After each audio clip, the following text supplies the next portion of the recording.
This is Ira Gorlick, and this discussion is on private and public property. So let me go over the learning objective. I know I do this all the time, but it's important we keep focus on what we're trying to accomplish here. And what we're trying to accomplish is figure out what should be the community's role in optimizing the internet. To explore this, it's important to understand the differences between public and private property. Is telecommunications public property or private property?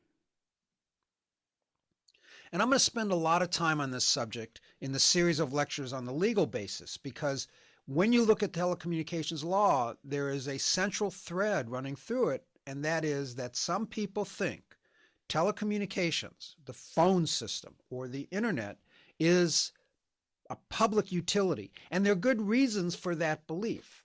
And the question, of course, is maybe telephone is, but is the internet? Are they the same? Are they different? So I'll talk about that a lot more in the legal basics.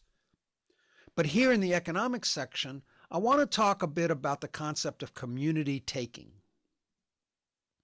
So community takings is when the community takes property from private parties and pays them compensation in cash or in kind for what they have lost. The point of the system is that if the community can afford to pay the compensation for the losses that it imposes on private owners, then there is good reason to believe that the entire set of coerced takings will benefit all, or virtually all, members of the community simultaneously. The reason why compensation should be required is a huge leap forward in economic thinking. Because in the old days, property could be taken unilaterally and arbitrarily.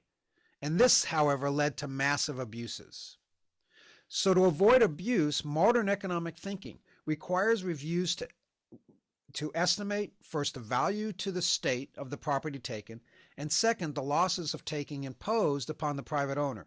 The taking should only go forward where the gains to the community exceed the losses to the private property owner. So think about it in the old days. If the king wanted the land, he came in, he took the land, everybody, that was the way it was. But in modern thinking, and this is critical for where we are in the overall scheme of economics, and we get into school of thought, this is going to come up. In modern economic thinking, we now see that economics move forward by transaction between two parties, and in the case of community takings, between the community and the private owner. So if the community sees that there's value in owning a piece of land, they can take that land. But of course, the idea now, it isn't community taking, it's community buying. And theoretically, that community is going to buy it at a value for which the seller is going to make money. That would be the idea. And we get into telecommunications, when you talk about net neutrality, is net neutrality community takings? If a law is passed that reduces the value of Verizon or AT&T or Comcast or Time Warner or their network, is that the same as community taking? The challenge, of course, is to ensure that the community or the administrative process is equal to that task. The requirement for just compensation thus serves as an effective bulwark against community abuse by making public officials back up speech with dollars. But whenever power is created, abuse may follow in its wake. The question is what rules, if any, should regulate those transactions that seek to move private property into public hands. Two questions have to be answered. The first is whether the transfer should be made at all. The second is, when made, what level of compensation should be provided. Public use and just compensation is covered under the Takings Clause of the Fifth Amendment. Quote, "Nor shall private property be taken for public use without just compensation." Adam Smith, in Free Market Capitalists, the classical, defined as those who support a private sector-driven market economy, consider private property to be essential for the construction of a prosperous society. They believe private ownership of land ensures the land will be put to productive use and its value protected by the landowner.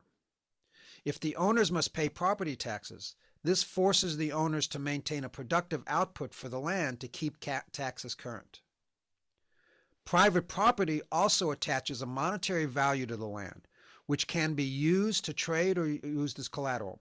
Private property, thus, is an important part of capitalization within the economy. So the Austrians, von Mises and Hayek, argued private property rights are requisite for what they call rational economic order. Services cannot be determined accurately enough to make efficient economic calculation without having clearly defined private property rights. So in the next discussion, I'm going to talk more about telecommunications and the commons.